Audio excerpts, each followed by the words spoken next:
Bonjour et bienvenue à votre émission Sous la Palabre, l'émission qui retrace l'actualité politique de la semaine. Et aujourd'hui, nous avons le plaisir de parler de la question de l'enlisement, de la crise en Libye, parce que vous savez très bien que depuis la révolte tunisienne qui a conduit au renversement de l'ex-président El Abidine Ben Ali, la révolution libyenne tire ses conséquences sur les précédents conflits qui embrasent le monde arabe, en passant par l'Égypte au Yémen. Deux pays dont la Syrie contiennent encore les avancées de la contestation populaire. Au péril de leur vie, les civils essuient des pertes énormes et ne lésinent pas à la débandade tant que les bourreaux n'ont pas satisfait à leurs exigences, notamment le changement des régimes politiques qui les gouvernent depuis plusieurs décennies. Ainsi, nous allons parler dans cette émission avec des invités qui sont ici. Nous allons commencer par analyser les causes et les conséquences justement de l'insurrection en Libye. Pour commencer, nous avons M. De Pangandou, qui est journaliste. Bonjour, monsieur. Bonjour.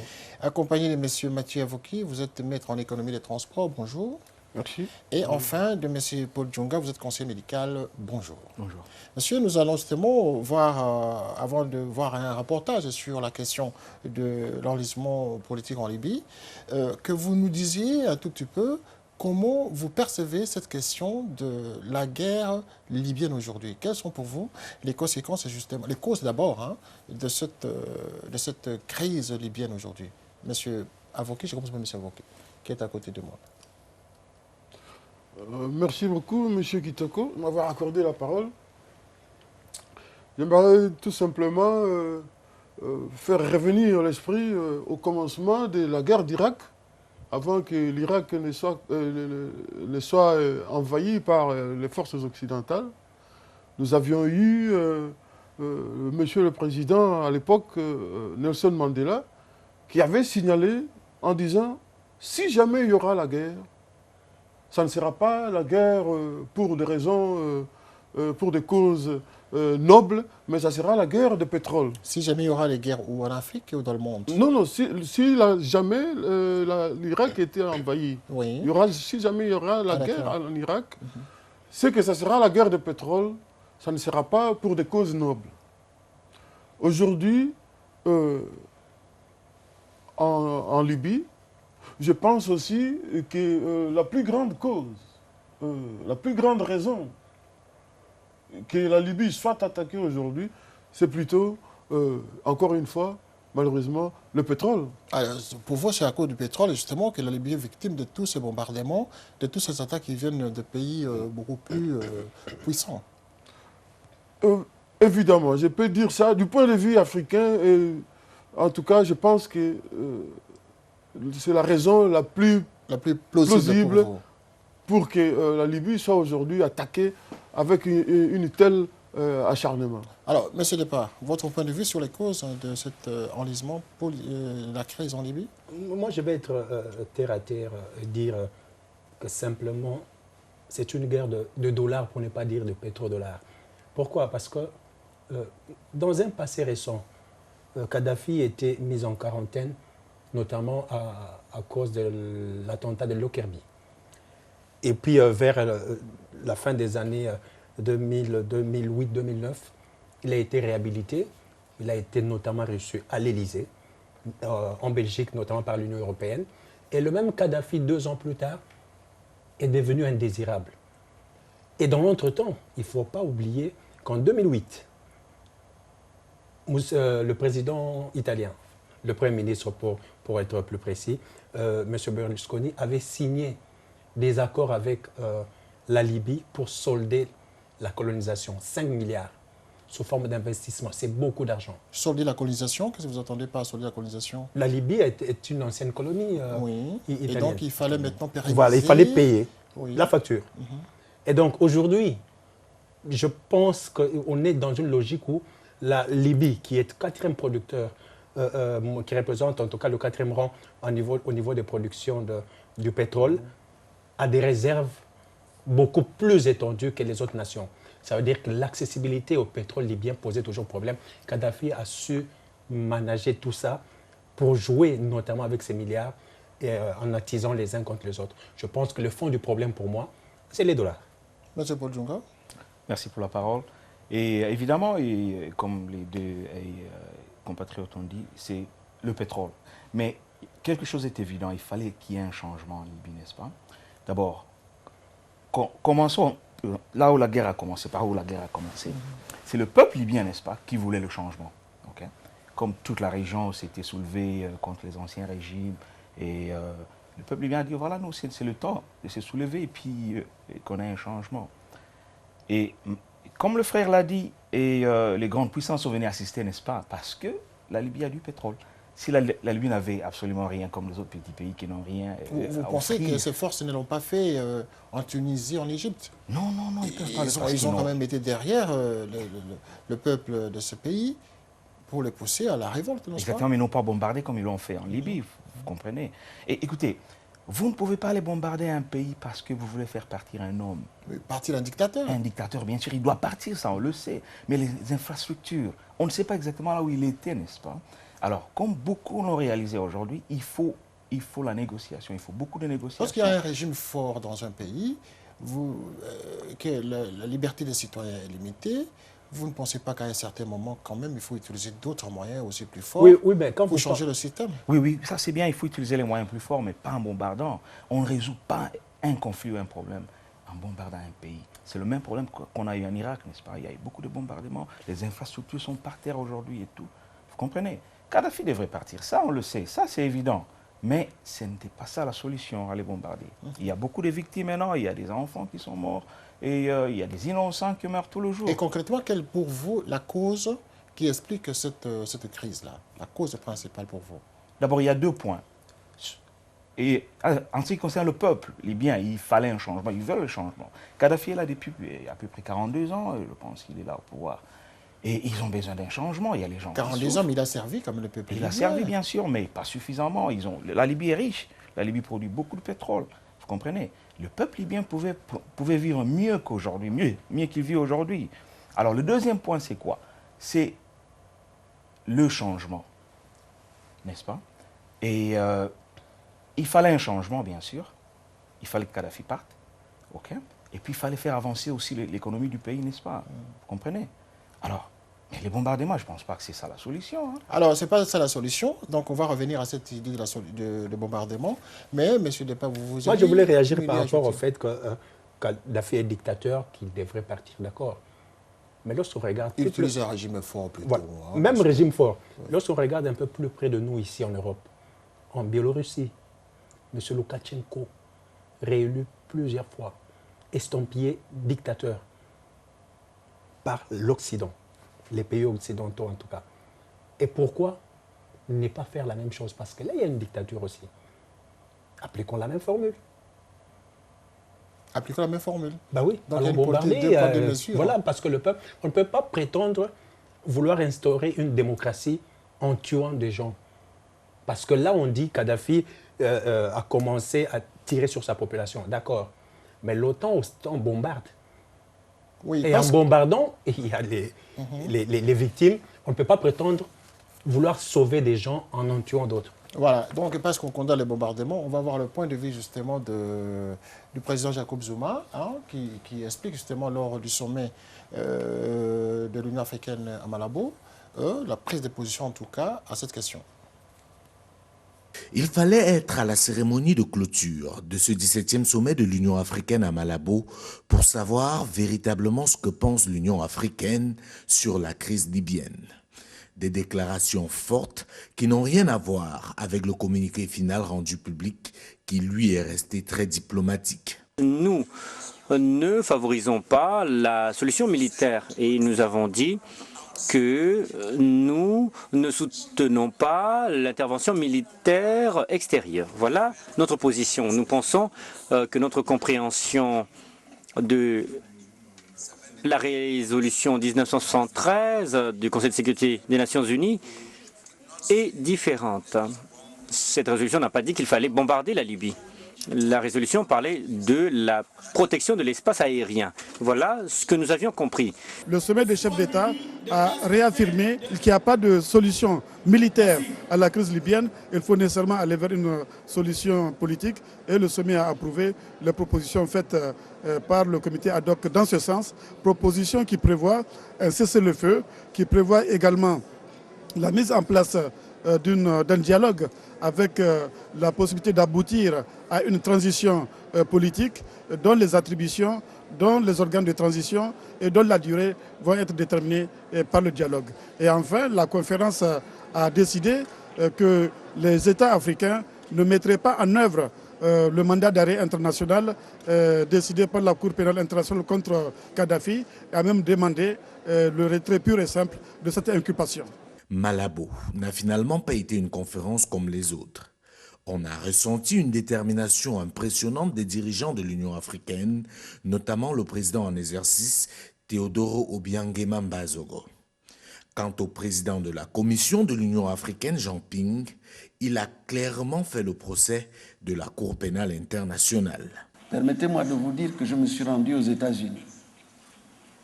Et là-bas, tout le monde, les Américains, me demandaient pourquoi vous ne respectez pas la Cour internationale de justice. J'ai dit, venant de vous, Américains, vous avez refusé de faire partie de la Cour criminelle internationale. Vous avez dit, nous, Américains, on est au-dessus de la loi internationale. Et vous avez même dit, aucun Américain ne doit être jugé en dehors du territoire américain. C'est clair. Si donc moi, j'ai dit un jour, aucun Africain ne doit être jugé en dehors du territoire africain, est-ce que j'ai dit quelque chose qui est différent de ce que vous dites? Il y a 3 tribunaux internationaux qui ont été créés avant la Cour pénale internationale. Un, le tribunal pénal international pour la Yougoslavie. C'est ce tribunal-là qui a jugé Milosevic, pas l'ICC. C'est ce tribunal qui continue à juger les généraux qui viennent d'être arrêtés. Et ensuite, il y a 2 tribunaux internationaux en Afrique. L'un s'appelle le tribunal international pour le Rwanda. Tous les jours, juge, on condamne. Ça se passe comme toute justice. Vous les voyez à la télévision, comme M. Ocampo, qui est devenu une vedette de la télévision.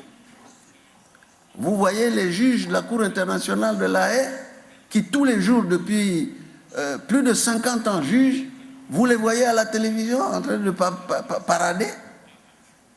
On demande simplement de dire le droit et non pas de faire de la politique. Lui, il fait de la politique. Au point qu'un de nos présidents a dit hier, Ocampo, it's a joke. It's a joke. Merci. Après ce sommet de Malabo, il n'est pas inopportun de penser que l'Union africaine est à la croisée des chemins. Car en choisissant clairement d'affirmer son autonomie et sa détermination à ne plus se faire dicter ses décisions, cette institution joue gros. L'issue de la crise libyenne permettra à coup sûr de savoir ce que vaut désormais l'Union africaine. De retour sur le plateau de votre émission Soulaba Palabre sur Vox Africa.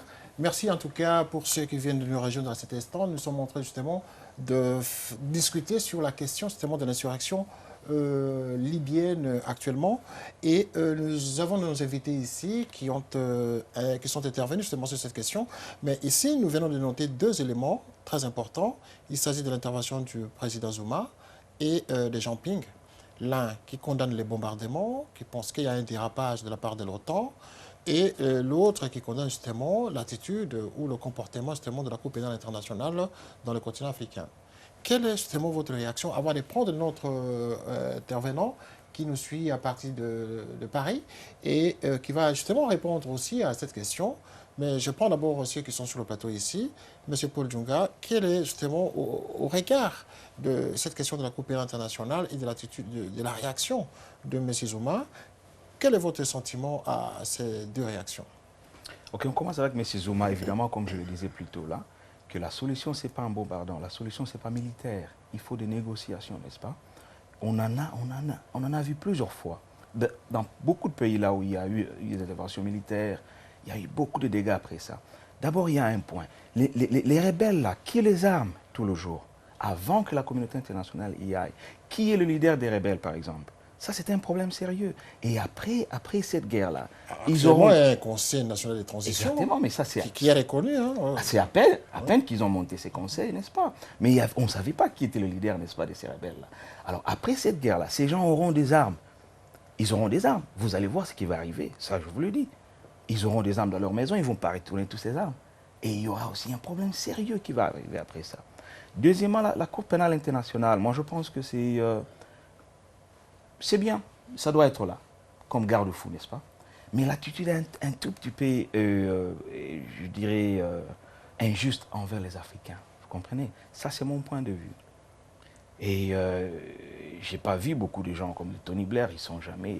Il fallait qu'ils soient là aussi, par exemple. Ah, vous comprenez? parce que vous pensez que les Tony Blair devraient comparaître. Tony Blair, pour avoir commis, ils nous ont amenés en guerre, mon cher ami. Ils nous ont amenés en une guerre illégale contre l'Irak, n'est-ce pas? C'était illégal. C'était pas justifié pour vous? Non, non, c'était pas justifié par les Nations Unies. C'était pas justifié. Hein? C'était pas justifié. Alors, mais ce n'est pas votre réaction pour régler aussi l'idée de Paul?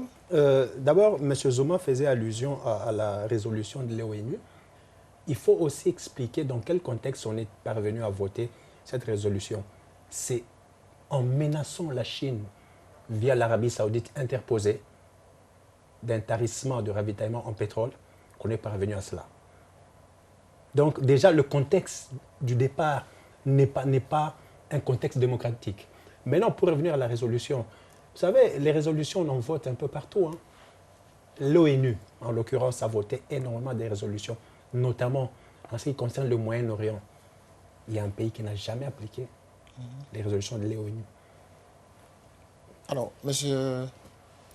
Non, pour une fois, je suis flatté. Vous avez le même point de vue que vos oui, compères? d'ailleurs, j'abonde aux idées de mes collègues. Pour une fois, je suis flatté que l'Union africaine, de pied ferme, condamne les attaques militaires sur l'Afrique. Mais cette condamnation est juste théorique, hein? Elle ne porte pas d'effet sur le terrain. Bon, ne fût-ce que condamné, c'est déjà un grand pas. Puisque pour la plupart des fois, on ne fait qu'applaudir et accepter toutes les décisions qui nous tombent dessus. En ce qui concerne la Cour pénale internationale, moi je pense que ça nous laisse beaucoup à désirer. Hein? Il ne faut pas qu'il y ait chaque fois nos ressortissants, nos présidents, qui passent devant la Cour. Hein? Quand au même moment, il y a d'autres qui auraient commis des actes criminels contre l'humanité, des crimes de guerre aussi, mais qui n'ont jamais été inquiétés. Mon frère a parlé de M. Tony Blair. Certains leaders européens, américains, voilà. Ils sont aussi impliqués dans des... voilà. Moi, je pense aussi... vous pensez que ces implications n'étaient pas justifiées, n'étaient pas légitimes contre l'Irak, par exemple? Est-ce que le monde entier, quand même, avait applaudi le fait que l'Irak soit attaqué pour renverser, quand même, ce régime-là? Moi, je me rappelle encore que l'ONU, avec le président de l'époque, le nom viendra, qui avait condamné que ce n'était pas une guerre légale. Mais n'empêche que le secrétaire d'État américain, à l'époque, c'était Colin Powell, qui venait avec un flacon expliquant qu'en Irak, on trouverait les armes de destruction massive. C'est ce qui a donné l'élan à l'attaque contre l'Irak. Alors, pourquoi aujourd'hui la Cour pénale internationale ne condamne pas M. George Bush? On reviendra sur cette question dans d'autres émissions, en tout cas. Mais je pense que M. Paul, vous vouliez ajouter quelque chose? Non, je voulais ajouter quelque chose. Ami qui est qui est au téléphone. Je voulais répondre à votre question. Vous dites, est-ce que il ne fallait pas que Saddam Hussein parte? Oui, il fallait qu'il parte. Ce n'était pas un homme bien pour les Irakiens et pour le monde entier, n'est-ce pas? Mais ce n'est pas un bombardement tout un pays, mon cher ami. Non. Voilà là où on en est aujourd'hui. L'Irak est par terre, complètement. Et donc, pour le cas de la Libye, vous pensez qu'il y aura une répercussion? Exactement. Il y a déjà contradiction dans la démarche. Regardez en Tunisie. Un jeune s'est immolé, le peuple se soulevait, Ben Ali est parti. La place Tahrir en Égypte peut partir de là. Mais en Libye, il a fallu que des gens rencontrent d'abord en amont certaines personnalités en Turquie pour déclencher la manifestation qui allait conduire ou servir de leitmotiv pour les bombardements. Je pense que dans la démarche, il y a déjà antinomie. Deux poids, deux mesures. Oui. Alors, maintenant, nous allons, avant de penser à la deuxième partie de cette émission, nous allons prendre notre intervenant qui est au téléphone. C'est Adrien Poussou qui nous appelle à partir de Paris. Bonjour Adrien. Bonjour René et bonjour à tous les invités de cette émission qui sont sur le plateau avec vous à Londres. Voilà, alors vous suivez justement le débat depuis le commencement. La question que je vais vous poser, comme j'ai posé aux autres aussi, quelles sont pour vous les causes qui expliquent aujourd'hui cet enlisement de l'insurrection, en tout cas en Libye? Écoutez, il faut dire que la Libye est une réunion de 3 grandes régions séparées par le désert. Et il faudrait aussi rappeler que ce qui s'est passé en Libye est tout sauf une manifestation spontanée du peuple libyen. C'est une insurrection qui a été très très bien menée par les Occidentaux notamment et à cause du pétrole. Je voudrais dire qu'avant ces événements-là, la Libye de Kadhafi s'était découverte une nouvelle ambition, celle de ressembler aux Émirats pétroliers du Golfe. On constatait, et moi qui ai eu la chance de visiter Tripoli en 2009, il y avait des tours, des palaces, des projets résidentiels et commerciaux qui poussaient comme des champignons à Tripoli. Et selon les chiffres même de la Banque mondiale, le revenu moyen par habitant et en parité du pouvoir d'achat s'établissait avant que la Libye ne soit bombardée à $17. 17 000 $, vous voyez, et on peut dire que la Banque mondiale n'est pas une institution qui est complaisante à l'égard de Kadhafi. Voilà. Et donc, ils ont dit que Kadhafi, à cause du pétrole libyen aussi, à cause des prises de position du guide libyen qui sont avant-gardistes.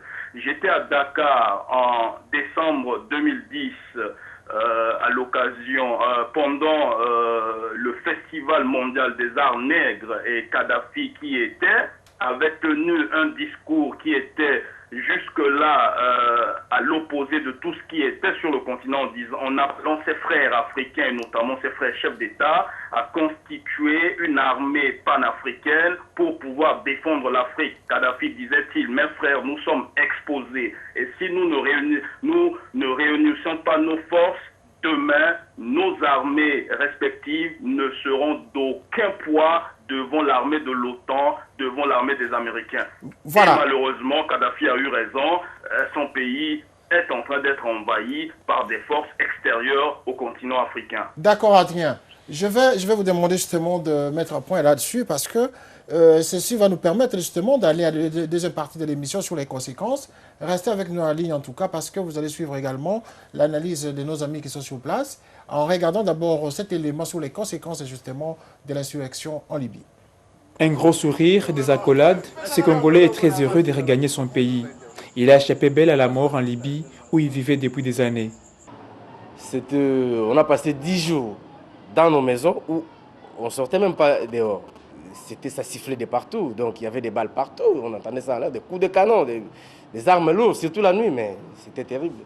La journée c'était un parfait semblant comme ça, mais dès qu'il faisait 20 h jusqu'au matin, alors on ne dormait pas jusqu'au matin. Ça tirait de partout, il y avait des coups de feu partout, donc c'était terrible. Et la journée, le matin peut-être, on entendait par les autres, les amis qui étaient à l'extérieur, ils nous appelaient, tel côté, il y a eu ceci, tel côté, il y a ceci. Mais effectivement, il y a eu des morts, parce que le soir, on regardait ça en direct à la télé. Cet homme n'est pas le seul à avoir foulé le sol de la RDC. Ils sont plus de 100, ces Congolais rapatriés par le gouvernement grâce à un vol affrété. Un geste très salué par les bénéficiaires. Et nous, quand on a débarqué avec nos bus, c'était comme des petits princes. Alors, c'est la première fois que j'ai senti la fierté d'être Congolais. Selon les témoignages de ces chanceux, il ne faisait plus beau être de la peau noire en Libye depuis le début des troubles. Jusque-là, les Africains vivent mal. Ils vivent mal. Alors pour essayer un peu s'échapper un peu de ces problèmes, s'échapper un peu de la mort, pas de ces problèmes de la mort, la mort te trouve dans ta chambre ou bien au cours de la route. Qu'est-ce que les Africains ils ont voulu? Ils ont essayé de courir vers l'aéroport, se rassembler tous là-bas à l'aéroport. Il y a des Africains aussi qui ont été tués par la colère des Libyens. Oui, parfois on ne te dit pas que tu es mercenaire, mais on te menace et on te tue. Oui, chez nous, par exemple, j'habitais au 9e rue. 10e rue, c'est juste, je suis à 9e rue. 10e rue, on a brûlé, il y a des Noirs qui étaient brûlés. Après avoir tout perdu dans l'aventure libyenne, il faut maintenant reprendre la vie à zéro dans son propre pays. Là, chers amis, vous voyez déjà la première conséquence de cette crise. On voit déjà tous les réfugiés qui partent comme ça, tous les étrangers qui vivent en Libye, qui partent, notamment les Congolais dont on a vu les images tout à l'heure. Et il y a aussi des Sri Lankais, des Indiens, des Chinois qui sont tous partis. Est-ce que vous pensez franchement que la Libye peut se reconstruire juste avec les Libyens qui font la guerre aujourd'hui? Monsieur Depas? Non, je ne pense pas. Naturellement, je ne pense pas. Simplement parce que ceux qui sont en train de bombarder, parce qu'il ne faut pas oublier que l'après-guerre ou l'après-Kadhafi arrivera de toutes les façons. Cela veut dire qu'il faudra reconstruire la Libye. Et ceux qui sont en train de bombarder, ce ne sont pas de bombardements aveugles, à mon sens. Ça sous-entend qu'ils sont en train de détruire quand même. On détruit tout parce qu'après, il faudra signer des contrats pour la reconstruction. Et qui seront derrière. C'est seulement qu'on pourra faire revenir les réfugiés. Oui, non. Ceux qui sont partis. Vous savez, la logique du pétrodollar s'embarrasse vraiment rarement de ce que peuvent vivre les populations déplacées. Ça ne les intéresse pas. Le pétrodollar a une certaine logique, c'est-à-dire il faut gagner, il faut des intérêts, il faut des bénéfices, c'est tout. Et par rapport aux réfugiés qui partent, vous pensez qu'ils peuvent revenir un jour en Libye? Naturellement, parce que vous prenez l'exemple des pays qui ont été agressés, notamment dans le passé. Après, pour ne pas paraphraser un peu la célèbre citation, après la pluie, le beau temps, lorsqu'il y aura le beau temps, les gens reviendront. Naturellement, parce que les Libyens ne se suffiront pas à eux-mêmes. Ils auront besoin des gens. Déjà, le contexte mondial actuel fait qu'on est interdépendant, selon qu'on est puissant ou pas. Ça veut dire que naturellement, les gens reviendront. Mais ce sera d'abord les premiers qui seront servis, qui se serviront pour être plus précis, ce seront les puissants. Ce sont les puissants. Voilà. Alors, M. Polka, c'est pour voir alors à ce moment-là l'avenir de tous ces réfugiés qui partent. Vous pensez vraiment qu'ils ne reviendraient pas ou qu'à un moment donné, ils vont penser à retourner au pays de Kadhafi ou de l'ex-Kadhafi? Je pense que tout dépend de leurs intérêts aussi, ce qu'ils ont comme intérêt en Libye, n'est-ce pas? Il y a des gens qui avaient des business, il y a des gens qui ont vécu là-bas pendant des décennies. Tout ce qu'ils connaissent, c'est la Libye, vous comprenez? Donc pour eux, c'est leur seconde patrie, si vous voulez. Donc ils ne peuvent pas vivre en dehors de la Libye pour toujours. Ils vont revenir, mais ça dépendra aussi de la sécurité en Libye en ce moment-là. Et puis le développement, est-ce qu'ils ont vraiment, ils peuvent reprendre leurs activités et puis envoyer leurs enfants à l'école comme normal, commencer une vie normale. Je pense que ça, c'est très important. Ça dépendra, n'est-ce pas? Et de la situation actuelle de la Libye, n'est-ce pas? Et après la guerre. Mais je pense qu'il y aura, comme je l'ai souligné plus tôt, là, il y aura un problème d'insécurité pendant un temps. Il y a beaucoup d'armes entre les mains des civils qui ne sont pas formés, qui n'ont pas de discipline militaire. Ils ont des armes lourdes. Et croyez-moi, ils ne vont pas retourner toutes ces armes. C'est ça le grand problème aussi. Oui. Toute proportion, regardez juste un exemple. La guerre 40-45. Est-ce que vous pensez aujourd'hui qu'il n'y a pas de juifs en Allemagne? Il y en a. Hein? Il y en a, bien sûr. Toute proportion gardée, donc c'est... C'est ça. Alors, M. Avoki, on va clore cette question-là. Oui. Les conséquences. Je salue au passage l'initiative de notre gouvernement. Je suis ressortissant de la République démocratique du Congo.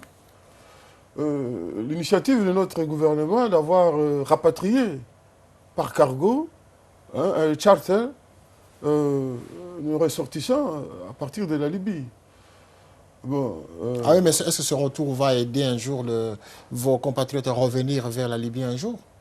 Bon, avec l'expérience, fort de cette expérience, vous pensez qu'ils peuvent revenir un jour? Quand on cherche le travail, en tout cas, on fait face à beaucoup de choses. L'homme se surpasse. Hein? Évidemment, il y a beaucoup à regretter pour ce qui est arrivé en Libye aujourd'hui, puisque la Libye une forte économie dans la région maghrébienne, mais aussi en Afrique. Hein? Il faut savoir que la Libye est entourée de plusieurs pays, je pense 5 ou 6. Hein? Et tous ces ressortissants venaient travailler en Libye, puisque la Libye elle-même a une petite population par rapport à la richesse qu'elle a engorgée. Donc, vu cela, les gens de l'Égypte, les Tunisiens, les Algériens, beaucoup, même le Tchad, venaient travailler en Libye. Et ça a aidé le tissu économique et social de la région. Hein. Voilà. Alors, parce qu'on parle justement de la région, on va voir une autre réaction des chefs d'État africains, le président Issoufou du Niger, qui explique justement comment cet embrasement dans la région, dans la région libyenne, enfin dans la région de la Libye, entraîne comme conséquence justement dans toute la sous-région. Écoutons. Effectivement, la crise libyenne a des conséquences sur le Niger, des conséquences sécuritaires. J'ai donné des exemples avec la dissémination d'armes, parfois d'armes lourdes, dans les pays du Sahel. Il y a également des conséquences économiques. Vous savez que depuis cette crise, il n'y a plus d'échanges économiques entre le Niger et la Libye. Et cela a des incidences sur le plan des recettes fiscales de l'État. Nous avons également des conséquences sociales. Vous savez, il y a beaucoup de migrants nigériens qui travaillaient en Libye. Et depuis le début de la crise, nous avons enregistré le retour de plus de 210 000 Nigériens qui avaient migré en Libye.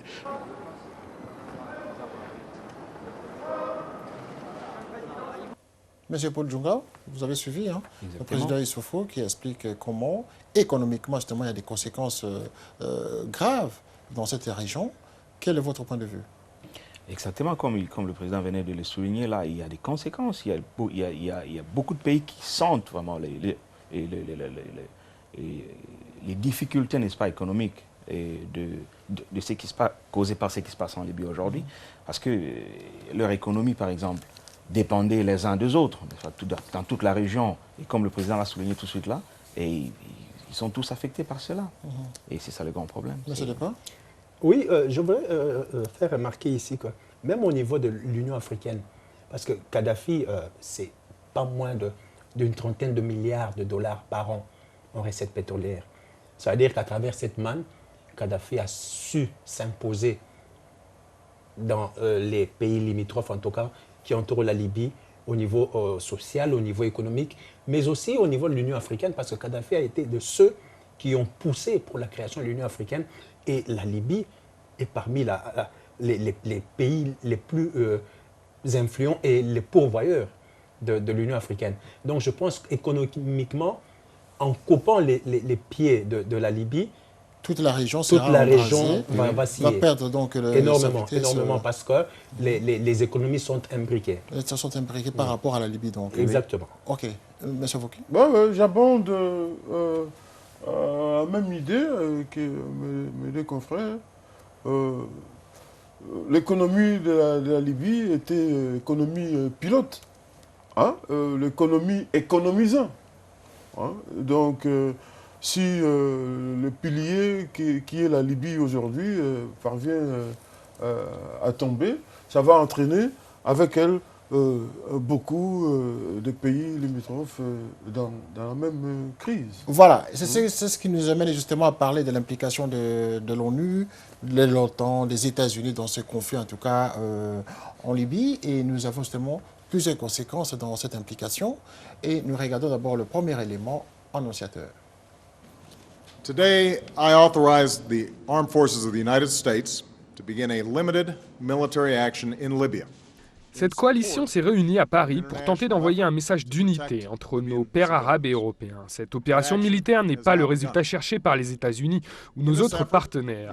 Hier encore, la communauté internationale a offert à Mouammar Kadhafi l'opportunité d'un cessez-le-feu immédiat afin de stopper les violences faites contre les civils et l'avancée des forces loyalistes. Mais en dépit des paroles limpides de son gouvernement, il a ignoré cette opportunité. Les attaques qu'il mène contre son peuple se poursuivent. Ses forces sont toujours en action et le danger qu'encourt la population libyenne a augmenté. Je suis profondément conscient des risques de toute action militaire, peu importe, quelle que soit limitée ou non. Je veux que le peuple américain sache que l'utilisation de la force n'est pas notre premier choix. Ce n'est pas un choix que je fais légèrement. Alors, il dit l'utilisation de la force n'est pas notre premier choix. Par contre, nous voyons qu'il y a des bombardements. Quel genre de discours nous entendons? Contradictoire. Contradictoire? Non, mais il y a ce qu'on nous dit et ce qu'on fait. C'est toujours la même logique parce que là, on dit, on met en exergue sauver les populations humaines, les vies humaines que Kadhafi était occupé à tuer. D'accord. Mais pendant ce temps-là, le même moment, il y a des populations qui sont tuées tous les jours en Syrie. Pourquoi ne faisons-nous pas la même, enfin, du moins ceux qui ont fait cette démarche-là, d'aller essayer de protéger les populations syriennes? On se trouve là dans une sorte de géopolitique. En Afrique, c'est beaucoup plus facile. Les conséquences ne seront pas autant dramatiques. Mais au Moyen-Orient, en Syrie, les pays limitrophes, c'est notamment Israël, donc le Liban, ça pose énormément de problèmes. Je me pose des questions. C'est ce que tout à l'heure je disais, on ne peut pas prétendre sauver des vies en tuant. Et là, la Syrie, il y a des gens qui meurent tous les jours. Voilà, on va parler de la Syrie prochainement, mais parce qu'il y a eu des bombardements, nous allons voir si la ville de Benghazi est tombée grâce ou à cause de ces bombardements. Les raids de la coalition internationale se poursuivent en Libye, notamment près d'Ajdabiya. Objectif, couper le soutien logistique aux forces armées de Kadhafi. Les États-Unis qui mènent les frappes aériennes avec le Royaume-Uni, la France, l'Italie, le Canada entre autres, estiment d'ores et déjà que la campagne porte ses fruits.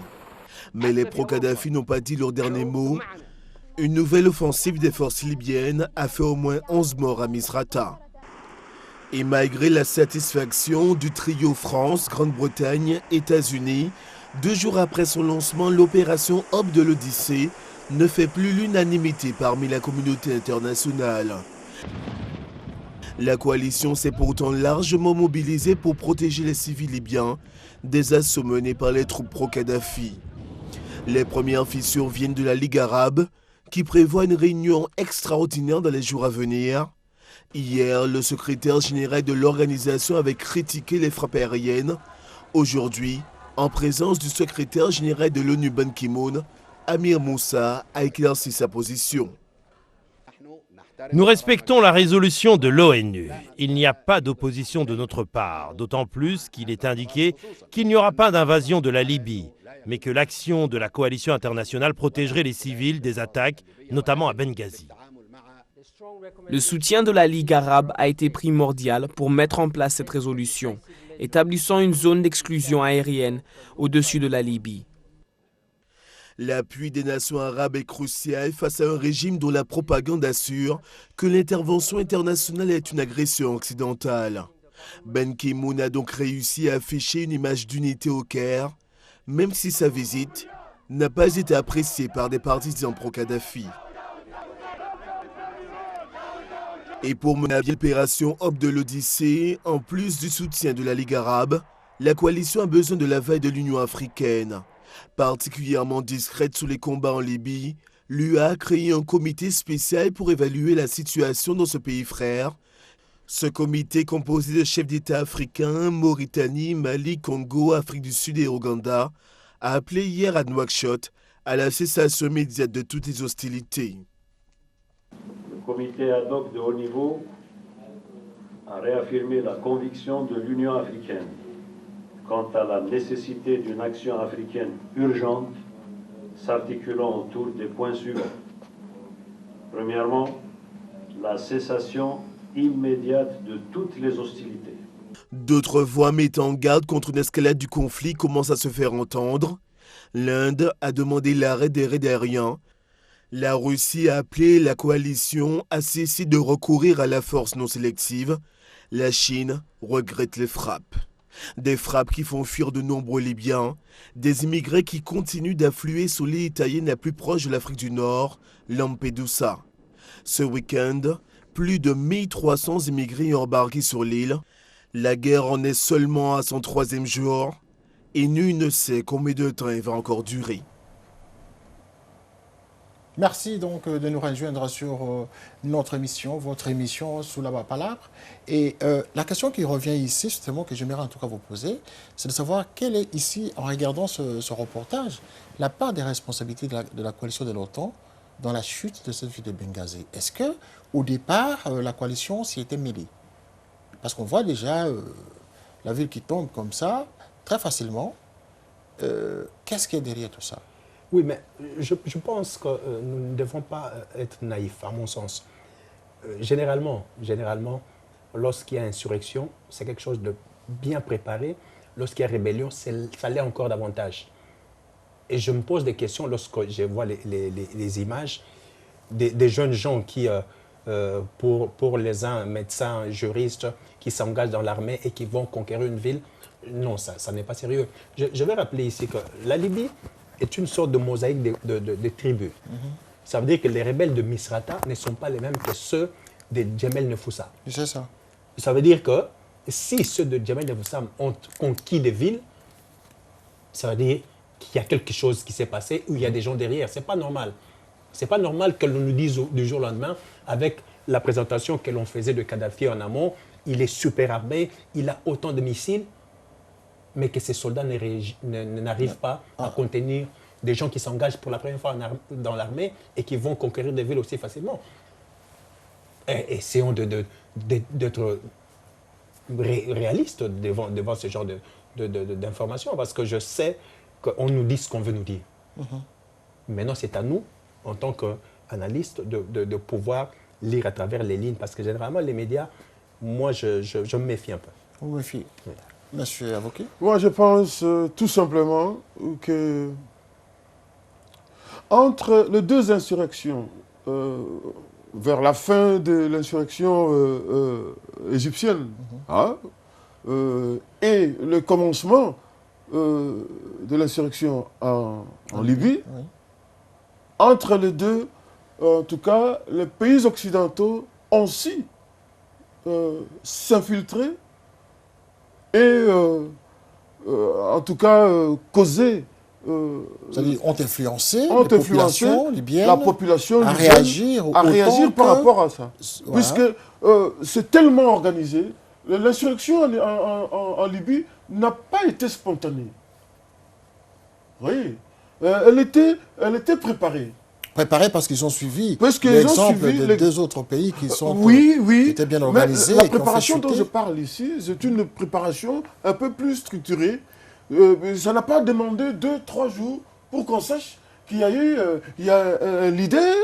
Bah oui, mais n'empêche qu'ils n'ont pas eu de leader au départ. Hein. Ils ont fait pratiquement plus d'un mois sans leadership. On le sait. Et on a vu tout simplement il faut se rappeler qu'au tout des ex-ministres de Kadhafi qui partaient de l'autre côté. Oui, mais ça c'est après, quand on a voulu avoir un relais. Quand on veut se donner des raisons, on cherche des relais sur place, on veut représenter n'importe qui. Je me rappellerai encore, il y a quelques années, l'histoire de Ceausescu. Ceausescu, oui. Ouais. Dans l'évolution de ce qu'on nous présentait, il y avait un monsieur qui était un peu partout, un peu barbu. On l'a retrouvé dans toutes les évolutions et il s'est avéré par après, c'est quelqu'un qui était parti de Paris. C'est pour ça que moi, je me méfie énormément de ce qu'on nous présente, parce qu'on veut bien nous dire ce qu'on veut nous dire. Dans cette insurrection-là, rappelez-vous, au tout début, il y a eu des contingents et des contingents de journalistes qui sont descendus au tout début. Et je donnerai juste un exemple. Il y a eu 2 journalistes, prétendus en tout cas journalistes, qui ont été arrêtés au tout début. Et c'est avéré par après que c'était des militaires. Mais ils étaient arrivés comme étant des journalistes. Et combien sont passés à travers les filets? C'était des Hollandais, des Néerlandais. Donc, pour moi, je me pose toujours des questions. Je ne peux pas comprendre qu'une rébellion aussi improvisée puisse conquérir assez facilement. Tout a été préparé quelque part. Oui. Non, je suis d'accord avec mes 2 frères. Ça a été préparé bien avant. Et comme vous le dites là, ils ont gagné des villes facilement là, tout de suite là. Et pour dire que c'est simplement des hommes de la rue, des médecins, des hommes normaux comme nous qui travaillons et payons nos taxes, qui ont pris les armes pour se battre contre Kadhafi ou faire partir Kadhafi. je me méfie, en tout cas je m'en méfie. Voilà. La vraie, oui, la vraie insurrection qui a été naturelle par la réaction du peuple, ça c'est l'insurrection tunisienne. Par contre, même en Égypte, il y a l'influence américaine. C'est parti des mécontentements Si. Et puis ça a pris des proportions quand même voilà, nationales. ça c'est la vraie insurrection. Oui. Vous voyez, spontanée. Mais quand vous avez les gens qui s'infiltrent, en l'occurrence ici, les Américains, vous êtes les Européens, là, ce n'est plus l'insurrection telle que nous la comprenons. Voilà, ce n'est pas la situation comme nous la comprenons. Nous allons revenir justement à Adrien Pouceau qui nous suit depuis Paris. Avec lui, nous allons voir cette question de l'accusation, des allégations qui sont portées contre le leader Kadhafi. Je ne sais pas comment on peut l'appeler parce que même il s'est dit, il n'est pas président, il est juste le leader, n'est-ce pas? Le guide de la révolution. Voilà. Alors, Adrien Pouceau, lorsqu'aujourd'hui la Cour pénale internationale demande à Kadhafi de comparaître justement devant sa cour, quelle serait justement votre réaction? Est-ce que cette accusation ou, je vais dire, ces accusations justement portées contre sa personne sont légitimes à l'heure actuelle? Non, légitime, je ne dirais pas, puisque, comme l'a rappelé le président de l'Union africaine, Jean Ping, le procureur de la CPI, Moreno Ocampo, fait de la politique. Il est à la solde des puissances occidentales qui ont attaqué la Libye. Je voudrais faire une précision de taille. En Libye, c'est une insurrection. Mais ce qui s'est passé en Tunisie, en Égypte, était une révolte populaire et pacifique. Les gens n'ont pas pris des armes. Alors qu'en Libye, dès les premiers jours des manifestations, les manifestants avaient des armes. Ils ont attaqué des casernes militaires et se sont emparés des armes. Je voudrais aussi revenir sur les conséquences de cette guerre sur la Libye. Il faut dire que nous nous acheminons vers une somalisation de la Libye, parce que la Libye est un État artificiel. C'est une réunion de trois grandes régions, je l'ai déjà dit, qui n'ont rien à voir du point de vue climatique, géographique aussi, du point de vue de sa population. Donc, si on ne parvient pas à une solution politique négociée le plus rapidement possible, ce pays va connaître la même situation de la Somalie, donc un État failli, un territoire sans structure, sans institution. Oui, mais vous parlez de négociations, mais il y a aujourd'hui le Conseil national de transition qui est reconnu officiellement par la communauté internationale. Est-ce que vous pensez que c'est avec le Conseil qu'il faudrait négocier? Avec qui? Avec Kadhafi? Pour le cessez-le-feu? Monsieur Kitoko, montrez-moi où se trouve cette communauté internationale. C'est un concept vague qui ne veut absolument rien dire. Et oui, mais les grandes puissances qui sont derrière... est une fabrication de cette communauté dite internationale. Puisque la Libye aussi fait partie de la communauté internationale. Oui, mais je sous-entends ici justement les grandes puissances qui sont derrière le Conseil national de transition. Mais ils ont choisi des dirigeants fantoches qui ils ont choisi comme des interlocuteurs. Il appartient aux Libyens, parce que Kadhafi n'a pas que des défauts, et Kadhafi n'est pas un ange. Je ne suis pas en train de le défendre. Il est resté 42 ans au pouvoir, il appartient aux Libyens, s'ils veulent changer de régime, de se retrouver autour de la table et de discuter, et de voir dans quelle mesure du possible ils vont élaborer un nouvel pacte social pour la Libye et le peuple libyen.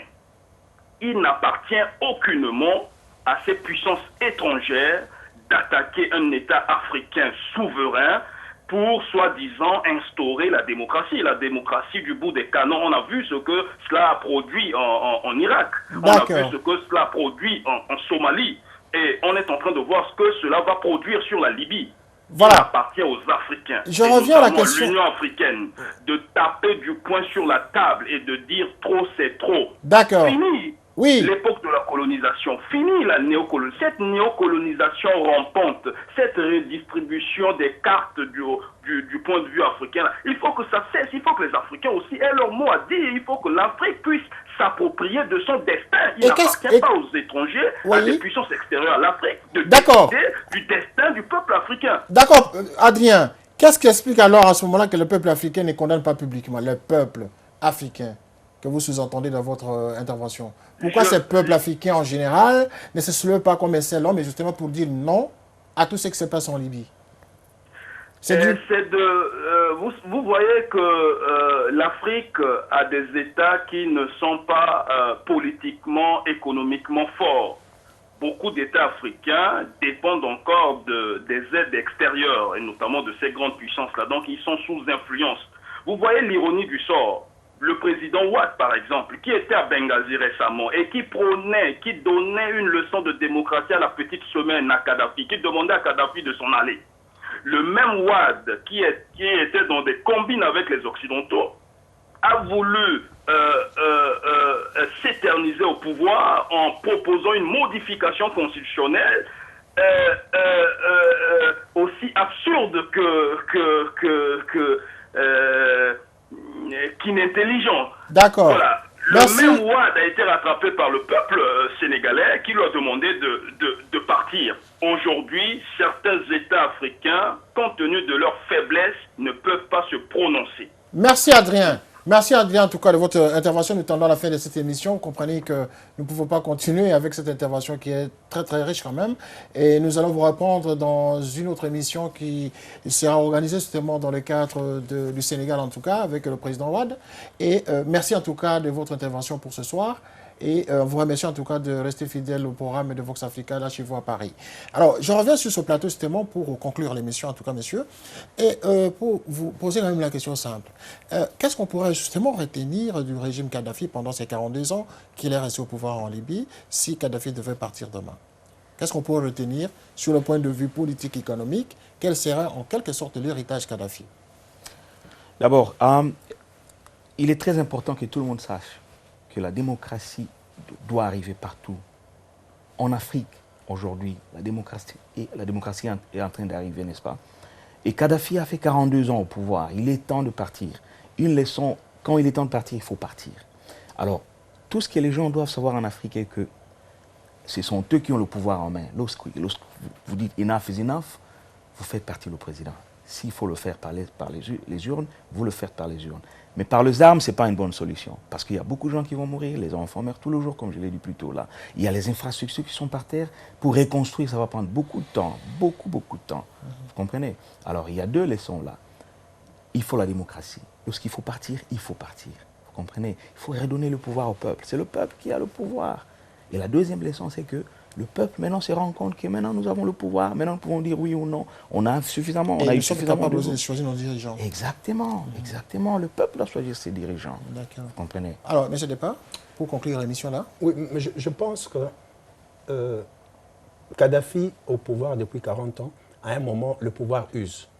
Il devrait vraiment comprendre cela. Mais non, dans la réalité, l'après-Kadhafi, pour moi, ce qu'on retiendra, si jamais il était évincé, il y a d'un côté une Libye forte avec énormément de réserves en dollars. Et de l'autre côté, le personnage Kadhafi, la grandiloquence, je pense, l'emphase. Je pense que ce sont des choses qui vont marquer, et notamment son fameux livre vert qui n'est compris que par lui-même. Parce qu'au fond, même s'il y a des bonnes idées, comme je disais tout à l'heure, la Libye, l'intervenant a dit des régions, mais je dirais beaucoup plus des tribus. C'est des tribus, et le rapport inter-tribus est tellement complexe que quand je faisais allusion aux rebelles de Misrata, qui ne sont pas ceux de Djemel, Nefoussam, vous avez parlé du conseil de transition. Mais le conseil de transition était à Paris la semaine passée. Oui. Espérant recevoir aussi, notamment les armes qui ont été parachutées à Djefoussam, parce que ce ne sont pas les mêmes. Ça veut dire que c'est très complexe. L'après-Kadhafi, ce qu'on retiendra, c'est que la Libye a su, en tout cas, influencer pas mal de politiques en Afrique, notamment la création de l'Union africaine. Ça, c'est une chose positive. Mais il y a à boire et à manger dans la gestion de la Libye. Parce que, comme je le disais tout à l'heure, quand on peut voir, si on est humain, on doit quand même comprendre qu'il est temps de partir. De passer la main. Voilà.